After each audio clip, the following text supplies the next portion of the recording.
হাসিনা পালিয়ে যাওয়ার সেই খবর পৃথিবীর সবাই জানে, কিন্তু ৩ থেকে ৫ তারিখ পর্যন্ত ক্যান্টনমেন্টে কিছু ঘটনা ঘটেছে যেই ঘটনা এখনও আমাদের কাছে অজানা। ৩ তারিখ সেনাপ্রধানের ওই ভার্চুয়াল মিটিংয়ের পর মোটামুটি নিশ্চিত হয়ে যায় শেখ হাসিনা অধ্যায় বাংলাদেশের শেষ।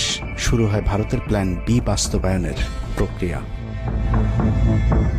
৩ তারিখ রাতে আসিফ নজরুলের সাথে ডিজিএফআই কার্যালয়ের পাশের একটি ভবনে আসিফ নজরুলের ঘনিষ্ঠ বন্ধু major general Hamid, lieutenant general Mujib এবং মেজর জেনারেল ফেরদৌস সেলিমের একটি গোপন বৈঠক হয়, যেখানে ভারতীয় গোয়েন্দা সংস্থার ১৬ জন কর্মকর্তা উপস্থিত ছিলেন। মূলত ৫ তারিখ শেখ হাসিনা পদত্যাগ করার পর করণীয় নির্ধারণ করতেই ওই বৈঠক অনুষ্ঠিত হয়। দীর্ঘ এই বৈঠক শেষে মোট ৩টি বিকল্প নির্ধারণ করা হয়। প্রথমটি জরুরি অবস্থা জারি করে সেনাবাহিনীর হাতে ক্ষমতা দেয়া, দ্বিতীয়টি আসিফ নজরুলকে প্রধান উপদেষ্টা করে একটি অন্তর্বর্তীকালীন সরকার গঠন। অন্তর্বর্তীকালীন সরকারের ভেতরে যেন ভারতীয় বলয়ের লোকজন বেশি সংখ্যায় রাখা যায় সেটা নিশ্চিত করার ব্যাপারেও আলোচনা হয় বৈঠকে, এবং সেটা নিশ্চিত করতে আসিফ নজরুলের পেছনে সেনাবাহিনীর ওই অংশটির সর্বোচ্চ সাপোর্ট থাকারও নিশ্চয়তা দেওয়া হয়।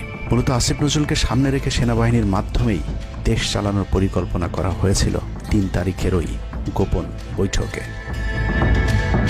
৪ তারিখ ৩ বাহিনী প্রধানের মধ্যে দফায় দফায় বৈঠক চলেছে। সেই বৈঠক থেকে সিদ্ধান্ত হয় ৫ তারিখ সকাল ৯টার মধ্যে শেখ হাসিনাকে চূড়ান্তভাবে পদত্যাগের বিষয়টি জানিয়ে দেওয়া হবে। এর পরপরই আসিফ নজরুলকে আবারও ক্যান্টনমেন্টে ডেকে আনা হয় এবং শেখ হাসিনার পদত্যাগের পর আওয়ামী নেতা কর্মীদেরকে যতটা সম্ভব নিরাপত্তা দেয়া, বেসরকারি বিভিন্ন প্রতিষ্ঠানগুলোতে যতটা সম্ভব আগের কর্মকর্তাদেরকে রেখে দেয়া এবং বিটিআর হত্যাকাণ্ড নিয়ে কোনো ধরনের পদক্ষেপ না নেওয়ার সহ বেশ কিছু করণীয় ঠিক করে দেওয়া হয়। দীর্ঘ সেই আলোচনার কারণে ৪ তারিখ সারা রাত ক্যান্টনমেন্টে অবস্থান করেছেন আসিফ নজরুল। তাৎক্ষণিক আসিফ নজরুলের কাঁধে 2টি দায়িত্ব দেওয়া হয়: আর্মির প্রতি সকলের আস্থা তৈরি করা এবং হাসিনার পদত্যাগের পরপর ছাত্রদেরকে সেনাবাহিনীর নিয়ন্ত্রণে নিয়ে আসা। কথা মতো আসিফ নজরুল ৪ তারিখ রাত এবং ৫ তারিখ খুব সকালে ক্যান্টনমেন্টে বসে ফেসবুকে তিনি 2টি পোস্ট করেন। পোস্টের প্রথমটি ৪ তারিখ রাতে সেনাবাহিনীকে প্যাট্রিয়ট সম্বোধন করে করা হয়, যেন সেনাবাহিনীর প্রতি ছাত্র জনতার আস্থা বেড়ে যায়, এবং পরেরটি সংখ্যালঘুদের বাড়ি ঘরে হামলা না চালানোর অনুরোধ করে পোস্ট করা হয়। দুপুর ১২টার আগে আসিফ নজরুলের করা হিন্দুদেরকে নিয়ে ওই পোস্টে প্রমাণ করে আসিফ নজরুল আগে থেকেই জানতেন কিছুক্ষণ পর আসলে কি ঘটতে যাচ্ছে। পা দিয়ে ছাত্র জনতার জুলাই আগস্ট বিপ্লবের বিজয় হাতছাড়া হয়ে গিয়েছিল। ছাত্র নেতাদের সরলতাকে কাজে লাগিয়ে আসিফ নজরুল নাহিদ আসিফদেরকে সেনাপ্রধানের কাছে আসতে বলেন।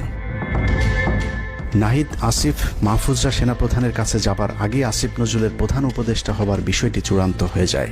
সমন্বয়কেরা পৌঁছানোর পর সেনাপ্রধান তাদেরকে জানায় আসিফ নজরুল হচ্ছেন প্রধান উপদেষ্টা, কিন্তু ছাত্ররা ডক্টর মোহাম্মদ ইউনূসকে প্রধান উপদেষ্টা বানানোর দাবি করলে আসিফ নজরুল তাদেরকে জানায় ডক্টর ইউনূস প্রধান উপদেষ্টা হতে রাজি না। কিন্তু ছাত্র নেতাদের সাথে ইউনূসের আগে থেকে যোগাযোগ ছিল, যে কারণেই সেনাপ্রধানকে ছাত্ররা জানায় আমরা ডক্টর ইউনূসের সাথে একান্তে কথা বলতে চাই। ছাত্ররা ডক্টর ইউনূসকে ফোন করলে তিনি জানান প্রধান উপদেষ্টা হতে চান না সেনাবাহিনী কিংবা আসিফ নজরুলের কাছে তার এরকম কোনো বার্তা তিনি দেননি।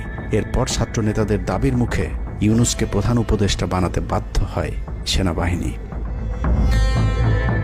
ডক্টর মোহাম্মদ ইউনূসকে প্রধান উপদেষ্টা করা হলেও ক্ষমতার কেন্দ্রে থেকে যায় ভারত নিয়ন্ত্রিত ক্যান্টনমেন্টের মদতপুষ্ট আসিফ নজরুল, যাকে তারা সুনিপুণভাবে গেল এক যুগে তিলে তিলে তৈরি করেছেন। আসিফ নজরুল তার মন্ত্রণালয়ের বাইরেও সবখানে নিয়োগ থেকে বদলি বরখাস্তের একক ক্ষমতা ভোগ করতে থাকে।